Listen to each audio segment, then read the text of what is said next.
At this one particular moment, I was just as calm as could be. I figured, well, if this is the end, I'm ready. The children, no water, Mommy, no in the water, Mommy, we want not to go in the water. I'm James Whitmore. The people you have just seen lived through one of the greatest sea disasters of our time. You are about to see the story of the Andrea Doria, her collision with the liner Stockholm, and of those who survived. This is a story of survival. Following the Second World War, many European nations knew that there was money to be made in the transatlantic passenger market. Yet one ship, Italy's SS Andrea Doria, stood out from the rest. A ship celebrated not for speed, but for luxury and elegance. A floating palace intended to be the crown jewel of the Italian fleet. On this episode of Never Stop Learning, we will be following the Andrea Doria from her celebrated launch to her tragic end, a bittersweet short story in maritime history. Construction of the Andrea Doria began in 1950 at the Ansaldo shipyards in Genoa, Italy. Commissioned by the Italian Line, she was intended as a symbol of Italy's post-war pride. Sleek and graceful, she measured 701 feet in length, with a weight of 29,000 gross registered tons. The ship could reach a top speed of 26 knots with her 2 screws. The Andrea Doria had a capacity for 1,241 passengers and a crew of 560 across her 10 decks. Her double hull and 11 watertight compartments were designed to keep the ship afloat in case of disaster. Her stylish interiors, inspired by Italian Renaissance art, made her the pride of Italy. Launched on June 16, 1951, she underwent extensive preparations and testing before her maiden voyage to New York on January 14, 1953. Her luxurious amenities included outdoor pools for each class and beautifully decorated lounges. Filled with murals and sculptures of Italian masters, she was dubbed the most beautiful ship in the world. She was also given modern safety features such as radar to help navigate heavy fog, but her narrow hull made her prone to listing in rough seas, which the crew managed by filling empty fuel tanks with seawater to stabilize her. The Andrea Doria quickly gained a reputation for style and comfort.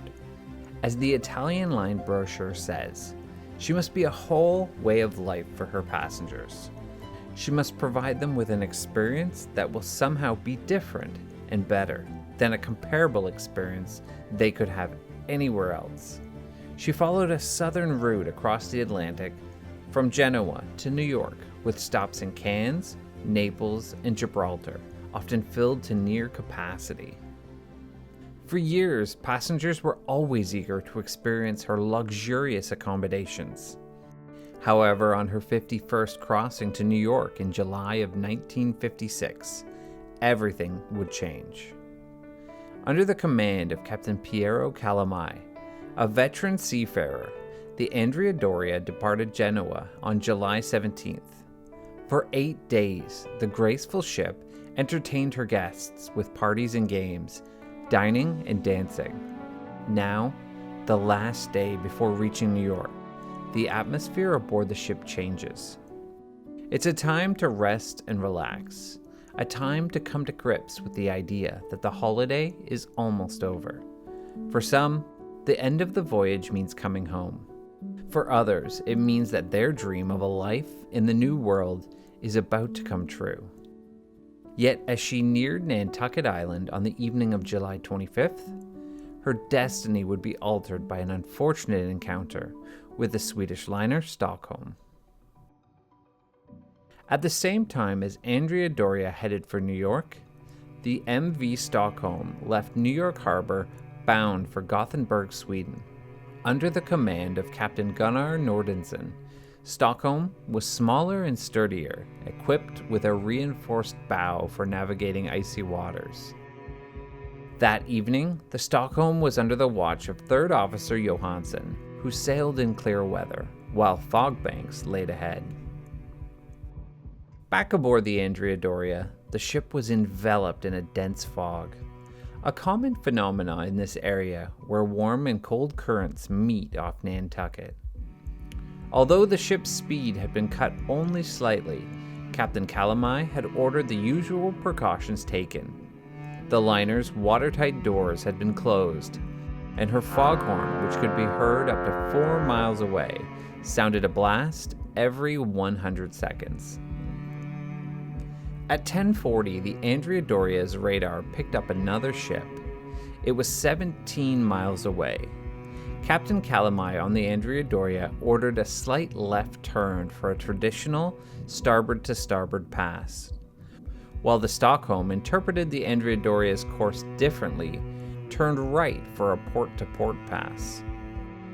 If you've enjoyed this episode so far, please give it a like and subscribe to check out all of our other maritime disasters.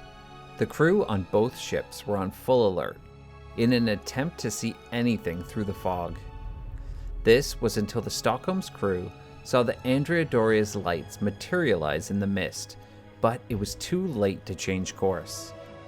Within moments, Stockholm's reinforced bow plowed into Andrea Doria's starboard side near the bridge, tearing a 40-foot gash that instantly flooded her empty fuel tanks on the starboard side. Water surged into the ship, causing a severe list to starboard and sealing her fate. Both ships immediately issued SOS signals. The messages were received by the Coast Guard's Rescue Center in New York City. The crash position was plotted and the ships were identified as the Stockholm and the Andrea Doria.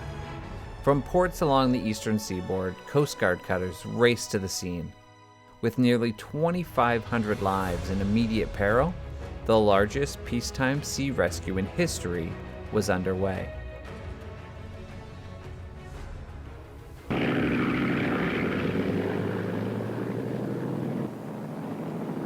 This is John Tillman speaking from the plane Miss Daily News. We're en route to cover the collision between the Italian liner Andrea Doria and the Swedish ship Stockholm, which occurred last night some 45 miles southeast of Nantucket.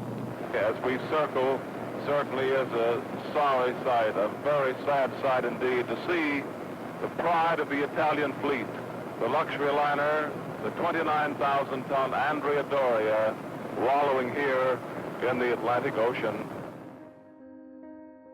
Andrea Doria's severe list rendered half of her lifeboats unusable, and Captain Calamai faced the grim realization that a full evacuation might not be possible. He delayed abandoning ship, hoping help would arrive soon.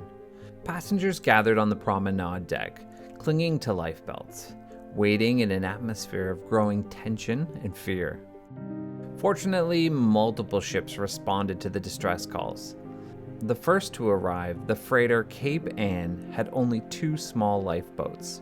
Soon after, the French liner Ile-de-France appeared, illuminating the dark waters with her lights. She was a beacon of hope for the desperate passengers. As dawn broke and the fog lifted, rescue operations intensified. Stockholm's remaining crew helped with the evacuation, transporting passengers back to their vessel. With her passengers safe, Captain Calamai and a small crew inspected the Andrea Doria one last time, hoping she could be towed into shallow waters. However, her list was worsening, and at 10:09 a.m. on July 26th, she slipped beneath the Atlantic waves. The once majestic Andrea Doria was lost forever, resting on the ocean floor at a depth of 225 feet.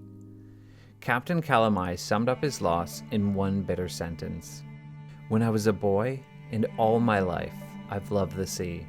Now, I hate it." The Andrea Doria was due to arrive at Pier 84 at 9 a.m. For many, a long vigil was about to begin. The first survivors reached New York on the Ile-de-France. For the next 18 hours, they poured in on 4 other rescue ships. The last to arrive was the crippled Stockholm. Many were reported missing, and now, as the Stockholm brought in the last of the survivors, Everyone waiting here knew that unless their loved ones were aboard the ship, they wouldn't be coming back. In total, 1,663 people were saved, but tragically, 46 aboard the Andrea Doria and 5 on the Stockholm lost their lives. Today, the wreck of the Andrea Doria serves as a haunting reminder of the dangers of the sea and the limits of human technology.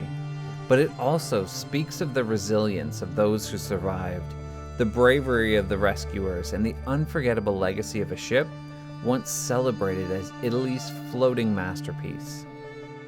Thanks for watching this episode of Never Stop Learning. If you've enjoyed it, please give it a like as it really helps the channel, and subscribe if you haven't done so already to check out all of our other maritime disasters. And if you have a ship you want me to cover, let me know in the comments below. Until next time.